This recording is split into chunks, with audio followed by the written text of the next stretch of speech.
নমস্কার, মালাকার ভবন চ্যানেলে আপনাদের আরও একটি নতুন ভ্লগে সুস্বাগতম জানাই।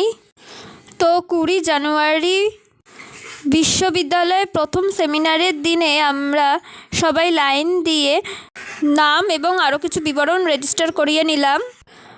প্রথম দিন সেমিনার শুরু হলো এই উদ্বোধনী রবীন্দ্র সঙ্গীত দিয়ে।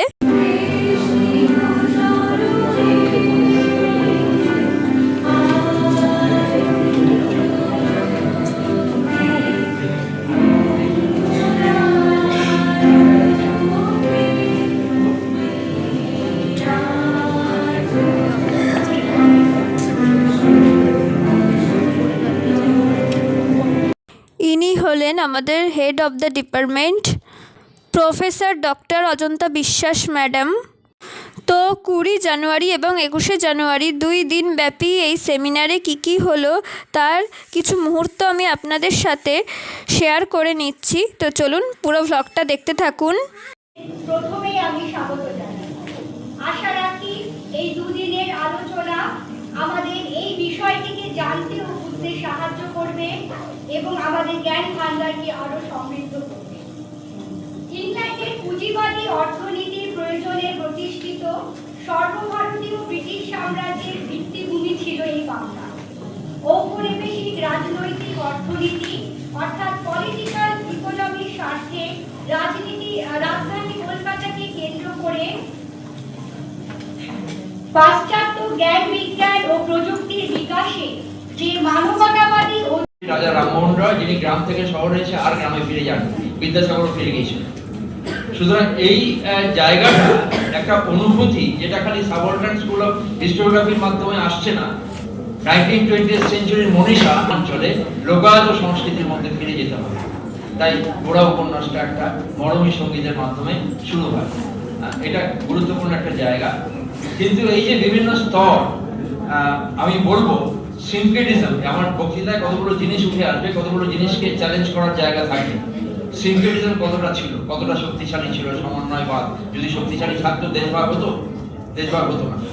সুতরাং সমন্বয়বাদ কোথায় কোথায় আঘাতপ্রাপ্ত হয়েছে এটা চর্চা করা আমাদের একটা দায়বদ্ধ। এক্সপেরিমেন্টের জায়গা কিন্তু গ্রাম। তাই রবীন্দ্রনাথ কলকাতা বিশ্ববিদ্যালয় করতে পারতেন, করলেন না, গ্রামে করলেন। একমাত্র গ্লোবাল পার্সপেক্টিভ ভাবি খালি কি ইউরোপকে বেছে নিতে হবে, বিকল্প কোনো ভাবনা, গ্লোবাল ভাবনা আমাদেরকে ছিল না। সেটাকে আমরা আবার নতুন করে চর্চা করতে পারি। সেটাকে পয়সা ভাস্কর চক্রবর্তীও বললেন যে একটা সময় আইডেন্টিটি পলিটিক্স যদি অনলাইনে করি কেমন হয়। তো সেমিনার চলাকালীন এক ফাঁকে আমাদের সবাইকে চার নোনতা বিস্কিট দিয়ে দেওয়া হলো।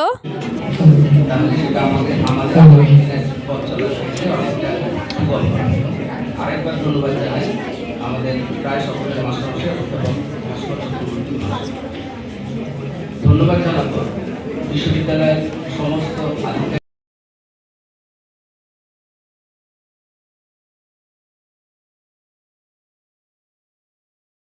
তারপরে সেমিনারের এক ফাঁকে আমরা বান্ধবীরা মিলে কিছু ছবি তুলে নিলাম। তো আমাদের প্রথম দিনের সেমিনারে টিফিন টাইমে দিয়েছিল একটা চিকেন স্যান্ডউইচ, একটা বড় ডিমের ডেভিল আর একটা মতিচুরের লাড্ডু, কিন্তু সেটা আর ক্যাপচার করতে খেয়াল ছিল না।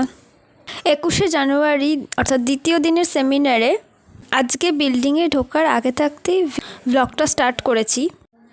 আমাদের এই ইউনিভার্সিটিতে প্রচুর ফুল গাছ আছে, তো সেই ফুল দিয়ে কি সুন্দর করে সাজানো হয়েছে সেটাই আপনাদের সাথে শেয়ার করব এখন।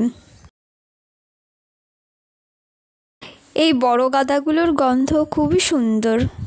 এইবার নাম এবং অন্যান্য বিবরণ রেজিস্টার করার পালা। আমার কুপনের নম্বর 25, আর আগের দিন আমার কুপনের নম্বর ছিল 97 আর আজকে 25। আজকে আমি একটু আগেই নামটা রেজিস্টার করেছি, তাই কুপনের নম্বরটা অনেকটাই কম। আমাদের বিভাগটা খুব সুন্দর করে সাজানো হয়েছে, আর এই সাজানোর দায়িত্বে ছিল আমাদেরই ক্লাসের কিছু স্টুডেন্টস, জুনিয়র আর কিছু পাস আউট সিনিয়র। আলপনাগুলোও দারুণভাবে দেয়া হয়েছে।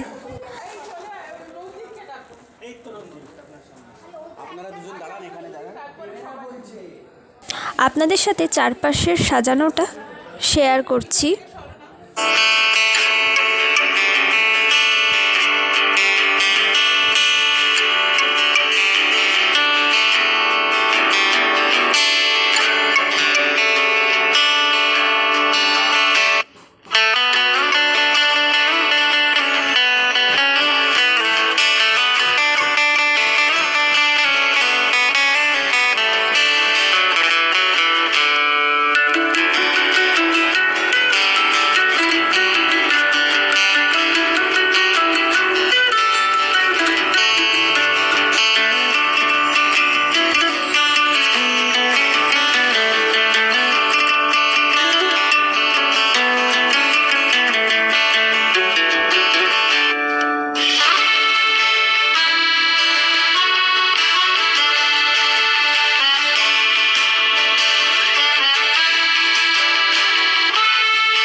এইবার চলুন সেমিনারের রুমের দিকে যাওয়া যাক।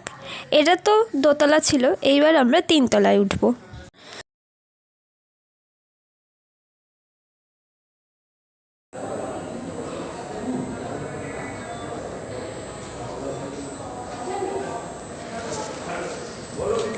তিনতলায় উঠেই দেখলাম সেমিনার উপলক্ষে এখানে বুক স্টল বসে গিয়েছে।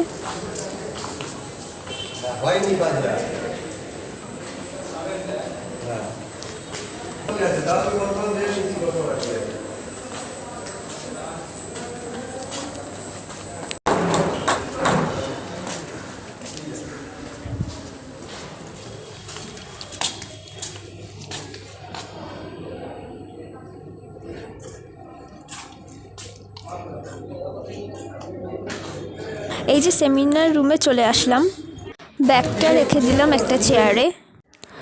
আগের দিনে বান্ধবীদের সাথে একটু মাঝামাঝির দিকে বসেছিলাম, যেহেতু অনেকেই একসাথে বসবো তাই জন্য প্রথম দিকে অতগুলো সিট ফাঁকা ছিল না। কিন্তু আজকে আমার সেরকম বান্ধবী কেউ আসেনি, তো একজন ছাড়া, তাই জন্য আজকে সামনের দিকেই বসলাম। আর আজকে একটু তাড়াতাড়ি ওপরে উঠে এসেছি, ওই জন্য আজকে স্টুডেন্টসদের সংখ্যাটাও একটু কম। আবার পরের দিকে কিছুক্ষণ পরেই এটা পুরো ফুল হয়ে গিয়েছিল। এই যে আমাদের সেমিনার রুমটা।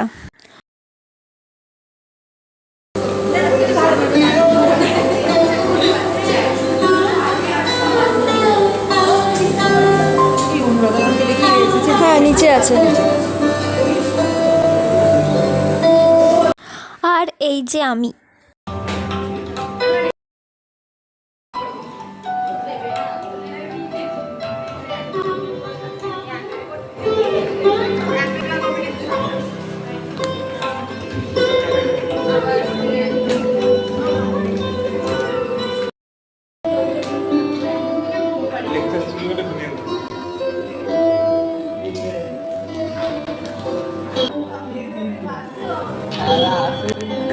সামনের দুটো সারি টিচারদের বসার জন্য, আর আমি 3rd নম্বর রোতে বসেছিলাম।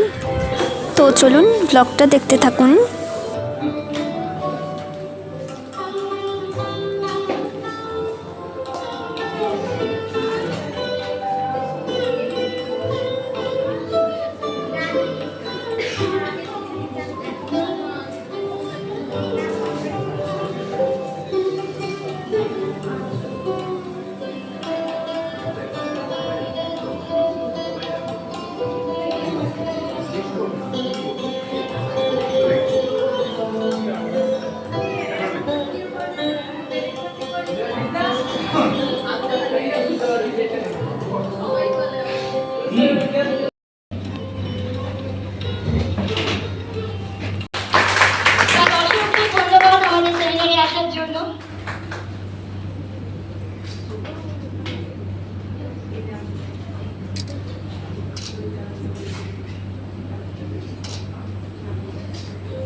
এবং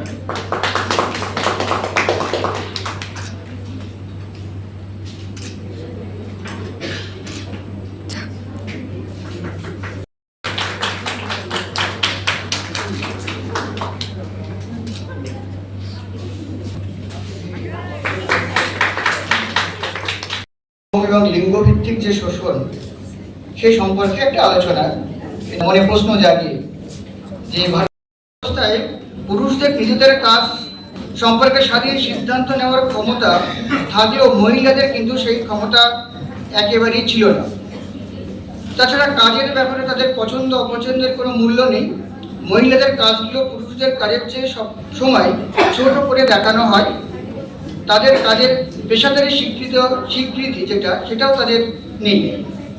এবং এই কারণেই তাদের কাজে ছেলেদের তুলনায় মজুরি কম এবং কাজ বাছার যে চয়েসেবল কাজ সেটাও তাদের সেই সুযোগটাও তাদের ছিল না। এবার কতগুলো একটু পরিসংখ্যানের দিকে আছে, বিভিন্ন পরিসংখ্যান যেগুলো আমি পেয়েছিলাম বিভিন্ন জায়গা থেকে। তো সেখানে আমাদের দেশের কথা বলছি একটু, মোট প্রায় 6,63,00,000 নারী শ্রমিকের মধ্যে 2,04,00,000 প্রান্তিক শ্রমিক, অর্থাৎ শতকরা 30 জন প্রান্তিক নারী শ্রমিক। এছাড়া মেয়ে শ্রমিকদের প্রায় 97% কাজ করে অসংগঠিত ক্ষেত্রে। নারী শ্রমিকদের মধ্যে অস্থায়ী শ্রমিকের সংখ্যা অনেক বেশি। কৃষিতে এবং নির্মাণ শিল্পে এই সংখ্যা মোট নারী শ্রমিকের প্রায় 75 থেকে 96% পর্যন্ত। তবে একটা কথা বলে রাখি, এই যে পরিসংখ্যান বিভিন্ন জায়গায় সেন্সাস রিপোর্ট, লেবার যে রিপোর্ট। তো সেমিনার চলাকালীন এক ফাঁকে আমাদের সবাইকে চা আর নোনতা বিস্কিট দিয়ে দেওয়া হলো। Thank you, respected Chairperson, Professor Umar Payal.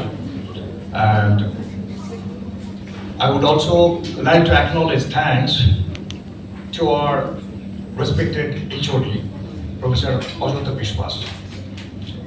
And I'm also paying my respect to we present how various diseases, both epidemic and contagious, had affected the health of the Korean population of Bengal, and how a particular measure from the beginning of the mining industry in Bengal.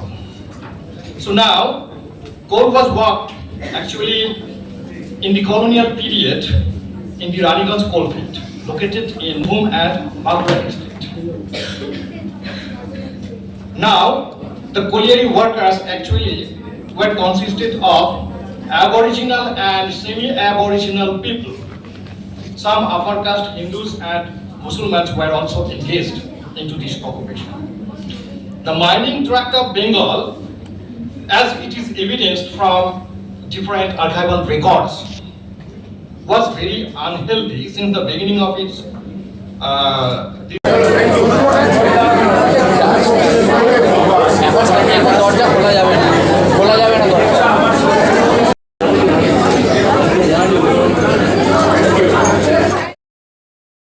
তো দ্বিতীয় দিনের সেমিনারে টিফিনে দেয়া হয়েছিল অনেকটা করে পুর ভরা 3টে বড় বড় কড়াইশুঁটির কচুরি, কাশ্মীরি আলুর দম আর একটা জয়নগরের মোয়া।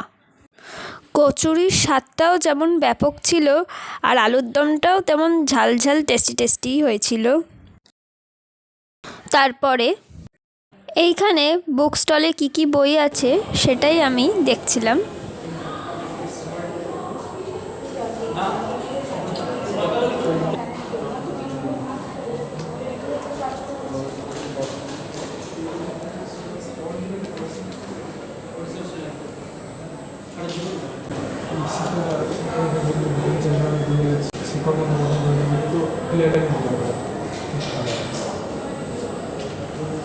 এটা নতুন মানে অ্যাকচুয়ালি কম্পিউটার যন্ত্রের জন্য পুরনো, এটা নতুন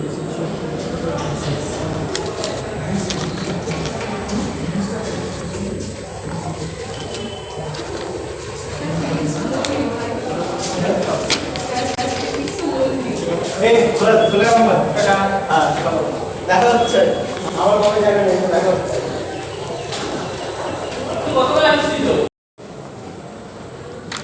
সেমিনার শেষে বেরোনোর সময় দেখছি এখানে প্যান্ডেল করা হচ্ছে। এইটা হচ্ছে সরস্বতী পুজোর প্যান্ডেল, কারণ 23শে জানুয়ারি তো সরস্বতী পুজো। আর আজকের এই দিনটা ছিল 21শে জানুয়ারি। তো ভিডিওটি কেমন লাগলো তা অবশ্যই কমেন্ট করে জানাবেন। আর চ্যানেলটি যদি এখনও অবধি সাবস্ক্রাইব না করে থাকেন তাহলে অবশ্যই সাবস্ক্রাইব করে অল করে রাখবেন নিত্য নতুন ভিডিওর নোটিফিকেশন পাওয়ার জন্য। সম্পূর্ণ ভিডিওটি দেখার জন্য ধন্যবাদ।